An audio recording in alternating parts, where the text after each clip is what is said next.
you are stepping into a 10-year meat grinder Hmm. of divine wrath and bruised egos today. Yeah, and just a staggering amount of bloodshed. Right. I mean, you're walking into the aftermath of a universe-shattering event, and, well, the landscape is anything but tidy. So welcome to the deep dive. Glad to be here. Our mission today is to provide you with the ultimate prequel context for reading The Adventures of Odysseus. Because before you can truly understand Odysseus' desperate journey home, you really have to understand the brutal psychological crucible he was trying to return from, right? Exactly. And that crucible is the Trojan War, which is captured in Homer's massive ancient Greek epic, the Iliad. And to build this foundation, we're pulling from some really great sources today. We've got expert historical and literary analysis from the BBC's In Our Time broadcast. Right, and we're also using a really comprehensive narrative breakdown from the Extra Mythology video series. Yeah, plus some structural insights from A Course Hero plot summary. So the goal here isn't just to tell you what happened. We want to decode the actual mechanics of this ancient world. Which is fascinating because, the Iliad is this 16,000-line epic. It was eventually written down around the 8th century BC, but it looks back at this mythical Bronze Age. A time when the boundary between gods and mortals was dangerously porous. Very porous, yeah. So think of it as like the ultimate blockbuster prequel to the Odyssey. But to understand the war Odysseus actually fought in, we have to look at the socio-political trap that started it all. Right, the inciting incident. Most of us know the broad strokes, the mythological You version. read the whole wedding crasher thing? Exactly. Eris, the goddess of chaos, crashes a divine wedding and tosses a golden apple inscribed to the fairest. Which is just asking for trouble. Oh, totally. So 3 goddesses, Hera, Athena, and Aphrodite, they immediately start bickering over it. And Zeus, wanting nothing to do with it, delegates the judgment to Paris, the Prince of Troy. Classic delegation. So Paris takes a bribe. Right. He takes Aphrodite's bribe, which is the love of the most beautiful mortal woman in the world, Helen of Sparta. But, wait. So arguably the most famous conflict in all of literature started because of a rigged divine beauty pageant and like a magical love spell. It sounds absurd when you put it like that. Where is the human agency here? It feels like they're just pawns. Well, the real mechanism that turns this single abduction into a world war actually comes from Odysseus himself. Oh, right. Because Helen was the prize of Greece. Exactly. She had dozens of powerful, heavily armed suitors from every city-state, and her father, the king of Sparta, was terrified to pick a husband. Because he knew the rejected warlords would they'd tear his kingdom apart. Right. And Odysseus, who was actually one of those suitors, sees this disaster brewing and engineers this brilliant piece of geopolitical insurance. He proposes a binding pact, right? Yeah. He says that before the king chooses a husband, every single suitor has to swear a sacred oath. They all have to defend the marriage of whoever wins. It's basically an ancient mutual defense treaty, like Article 5 of the Spartan Constitution. Oh, the great way to look at it. If anyone attacks this marriage, the entire collective might of Greece is going to retaliate.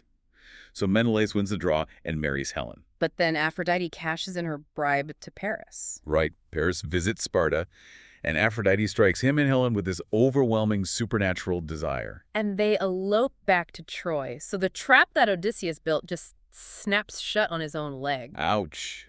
Because Menelaus' brother Agamemnon invokes the oath. He does. He pulls 1,000 ships together and forces everyone to sail for Troy. So back to that whole human agency thing. The experts In Our Time point out that the Bronze Age Greeks operated on this concept of dual causality, right? Yeah, dual causality. The gods might push a mortal or, cloud their judgment, but the mortal still physically takes the action. Paris still chose to put Helen on that ship. Exactly, and the Greek warlords still chose to honor an oath that would lead to a decade of slaughter. The divine interference doesn't erase their accountability. It just complicates the toxic environment they have to survive in. And man, that environment gets so toxic. Oh, incredible. Because the strange thing about the Iliad is that for a poem about the Trojan War, it completely skips the first 9 years of beach camping and raiding. Yeah, it drops us right in media res, directly into year 10. And the biggest threat to the Greeks at this point isn't even the Trojan army, it's the Greeks turning on each other. Right. The very first word of the epic in ancient Greek sets the entire psychological framework. The word is menin. Menin, which translates to what? It translates to a catastrophic, all-consuming wrath or rage. Wow. Yeah. And the poem only covers about 40 days of this 10-year war. The whole structure hinges on the rage of Achilles, the Greeks' greatest warrior, turning inward against his own commander. And this massive fracture starts over, of all things, war prizes. Right, so Agamemnon, the commander-in-chief, claims a captive woman named Chryseis. But her father is a priest of Apollo, right? He is, and he prays for divine intervention. Apollo responds by raining a literal plague down on the Greek camp. Which is just brutal. Like, first the dogs die, then the horses, and finally the men start dropping. And when a seer publicly reveals that Agamemnon's greed is the actual cause of the plague, Agamemnon is backed into a corner. He has to return Chryseis to save the army. He does, but instead of taking the loss gracefully, he pulls rank. Of course. He looks at Achilles, his absolute best fighter, and says, "I'm taking your war prize, Briseis, to replace mine." Which, okay, modern workplace analogy here. So Agamemnon is basically that terrible boss who takes credit for your late nights. Yes. And when HR forces him to return, like an embezzled perk, he simply steals your year-end bonus to make himself feel better. That is painfully accurate. No wonder Achilles walked out. Right. But to understand why this actually shatters the Greek army, we have to look at how their society functioned. It wasn't just a bruised ego. No, it was a complete destruction of Achilles' identity. The aristocratic Greek culture was the zero-sum honor system based on two concepts: time, which is honor or physical prizes, and kleos, which is glory. And in a world where your legacy is the only thing that outlives you, those tangible prizes are the physical proof of your worth. Exactly. Agamemnon operates on hereditary hierarchy. He thinks he has the most worth because he holds the title of Supreme King. But Achilles operates on pure meritocracy.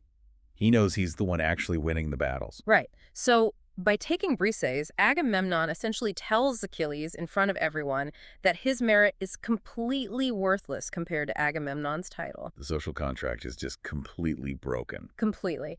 So Achilles withdraws his forces. He just sits in his tent for roughly 2/3 of this massive epic. He even asks his goddess mother, Thetis, to convince Zeus to let the Greeks lose, just so Agamemnon realizes his mistake. Yeah, he is willing to let his own comrades die to prove a point about his intrinsic value. And this obsession with status, it trickles all the way down the ranks, doesn't it? Oh, absolutely. With Achilles gone, morale just craters. There's this moment where a lower-class soldier named Thersites attempts to start a mutiny. Good for him. I mean, someone had to say it. Right. He stands up and points out the glaring hypocrisy. He's like, "Why have we commoners been bleeding in the dirt for 9 years while Agamemnon hoards all the gold and women?" And he suggests they just pack up and sail home. Which is entirely logical. But Odysseus steps in to violently crush that sentiment. He doesn't even try to debate him, does he? No, not at all. He takes a heavy royal scepter and brutally beats Thersites until he's bloody and cowering. Jeez. And then he turns the rest of the army's nervous laughter against him. That is just a grim reality check on this aristocratic machine. It really is. The Greek warlords need the common soldiers to believe in this war of honor, but the second a commoner actually questions the system, the illusion drops. Nobles get diplomacy, commoners get physical subjugation. Exactly. Odysseus has to beat Thersites just to preserve the hierarchy that keeps the army functioning. So while the mortals are navigating plagues and mutinies, the gods are just watching this play out like a giant, bloody spectator sport. They treat the battlefield like a sandbox. Right. The experts point out that the gods operate on this fascinating dual level. They're these distant, immortal forces, but they're also deeply petty helicopter parents. Oh, they're the ultimate helicopter parents to these semi-divine mortals. They constantly micromanage the conflict to settle their own Olympian grudges. We see this perfectly when Paris and Menelaus attempt to end the war logically. They agree to a one-on-one duel. Winner takes Helen, the armies go home. Simple. Simple.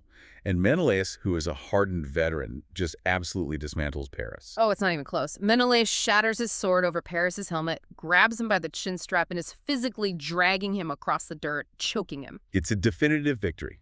But, like, a split second before the killing blow, Aphrodite intervenes. She swoops down, wraps Paris in a cloud of magical perfumed mist, and literally teleports him from the battlefield directly into his bedroom back in Troy. Which is just, I mean, if the gods can just pause time, teleport people, and break truces whenever they get petty, what is the point of mortal honor? That is the big question. Even Zeus acknowledges that Menelaus won the duel and the war should be over. But Hera and Athena are furious, right? They still hate Troy over that golden apple and want it destroyed. Yeah, a decade-long vendetta. So Athena disguises herself, manipulates a Trojan soldier into firing an arrow at Menelaus, and the truce shatters. The blood starts flowing again. Are the humans just action figures in a divine sandbox at this point? The poem itself grapples with that exact paradox. As the battle escalates, the gods physically join the fray. Oh, right. Athena grants a Greek warrior the ability to see the gods. Yes, Diomedes. And he actually manages to stab both Aphrodite and Ares, the god of war. Which is kind of hilarious. They flee back to Mount Olympus, crying to Zeus about their injuries. And Zeus eventually has to assert what the extra mythology analysis calls big dad energy. Big dad energy, I love that. He literally bans the gods from the battlefield entirely. He grounds them. Because they're ruining the game. Exactly. But the experts highlight a deeper philosophical insight here about the gods. They have a massive learning curve when it comes to empathy. Because they don't face death. Right. They are fundamentally incapable of true courage or genuine social emotions like pity and shame. Apollo even questions why they bother fighting over humans, calling mortals creatures who just bloom and die like leaves on a tree. So the Iliad is suggesting that true meaning and profound tragedy only exist for humans. Precisely because our time is finite. Our bodies are fragile, and that gives our choices actual weight. And the ultimate proof of that fragility hits when the Greeks are pushed to the brink. With Achilles still sulking, the Trojans push the Greek army all the way back to their ships. And if those ships burn, nobody is ever going home. The trap is completely sealed. That's when Achilles' closest companion, Patroclus, reaches his breaking point. Patroclus begs Achilles to help. And Achilles stubbornly refuses to fight for Agamemnon, but he offers a compromise. He lets Patroclus wear his armor, right? Yeah. He allows Patroclus to wear his magnificent armor into battle, hoping the mere sight of what appears to be Achilles will panic the Trojans into retreating. And it works flawlessly at first. The Trojans break rank and run. But Patroclus goes too far. He disobeys Achilles' orders and chases them all the way back to the walls of Troy. And that's when Apollo intervenes again. The god strikes Patroclus from behind, knocking his helmet off. He's stunned and disarmed, leaving him completely vulnerable for the Trojan prince, Hector, to step in and kill him, and then Hector steals Achilles' armor as a trophy. The arrival of that news in the Greek camp triggers a seismic emotional shift in the poem. Because Achilles' calculating political anger over Agamemnon's insult just evaporates. It is entirely consumed by the devastating, apocalyptic anger of bereavement. Medical experts who analyze this text note that Achilles' reaction, howling, rolling in the dirt, refusing to eat. It perfectly mirrors real-life, cross-cultural symptoms of extreme grief. It really does, and it's fascinating that Homer doesn't make Patroclus and Achilles' relationship overtly sexual in the text. Right. People have debated their exact relationship for thousands of years, but by focusing on their intense life-or-death battlefield bond, it makes Achilles' breakdown even more universally devastating. Bereavement replaces wounded pride. Achilles isn't fighting for honor anymore. He is fighting to destroy the world that took Patroclus. So he gets magnificent new armor forged by the god Hephaestus. And the shield is incredible. It features these concentric rings depicting the entirety of human existence. Like a microcosm of a balanced universe.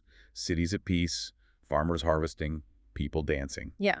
And Achilles takes the shield strapped with the imagery of life, and he just becomes an avatar of pure death. He goes on a rampage so mindless and horrific that he isn't even waging war anymore. He's just executing everyone. He kills so many Trojans that he actually chokes the local river with bodies. The water turns red, and the river god itself rises up to attack him with roaring currents. It takes a coalition of gods wielding divine fire to subdue the river and save Achilles. He has completely disconnected from the social order, and this terrifying trajectory inevitably puts him on a collision course with Hector for the climax of the epic. Hector, the golden boy of Troy, he's their greatest defender, this deeply sympathetic family man. But when he stands outside the city gates and sees this walking nightmare of grief charging at him, his courage shatters. He turns and runs. Achilles chases him around the massive walls of Troy 3 times. Until Athena, manipulating the mortals one last time, tricks Hector into stopping. And the tragic irony here is so heavy, Hector is wearing the armor he stripped from Patroclus. Which means he's wearing Achilles' own discarded armor. Achilles knows every seam, every weak spot. He drives his spear straight through a gap at Hector's throat. As Hector bleeds out, he begs Achilles to accept a ransom and return his body for a proper burial. But Achilles is just utterly devoid of pity. He refuses. And in an act of shocking desecration, he pierces Hector's heels, ties his corpse to the back of his chariot, and drags it through the dirt. It horrifies even the gods.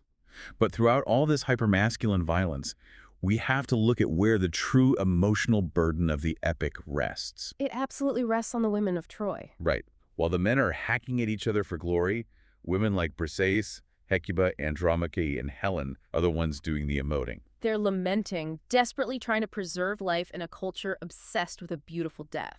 Helen's psychological state is particularly suffocating. She is hated by the Trojan women because her presence is the reason their families are dying, yet she's completely trapped. Bound by the whims of Aphrodite and the terrible momentum of Odysseus' pact, the walls of Troy are just a pressure cooker of psychological torture. But the actual resolution of Achilles' towering rage doesn't happen on the battlefield. No, it happens in the dead of night, in utter silence. King Priam, the elderly ruler of Troy and Hector's father, sneaks out of his besieged city entirely unarmed. And he walks directly into the tent of the monster who butchered his son. It is arguably one of the most profound scenes in Western literature.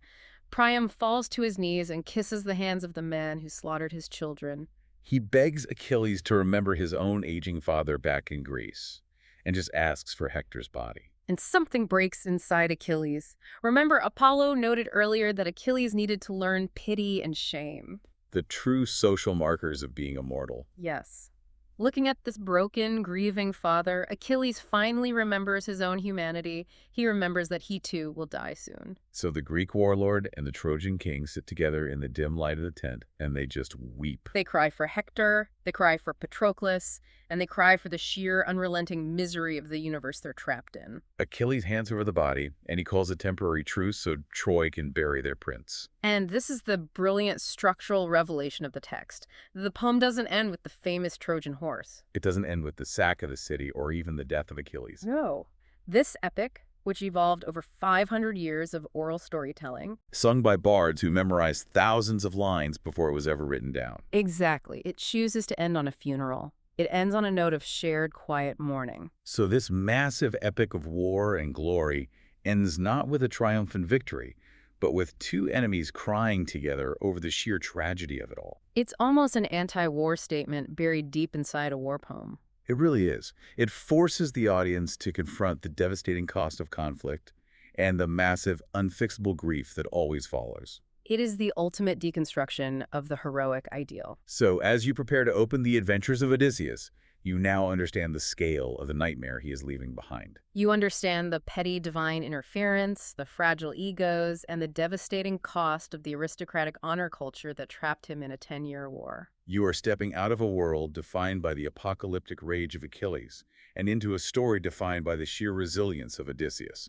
Achilles represents a very specific choice. He explicitly chose a short, glorious life of combat over a long, quiet, forgotten one. His entire existence is synonymous with deadly force and direct confrontation.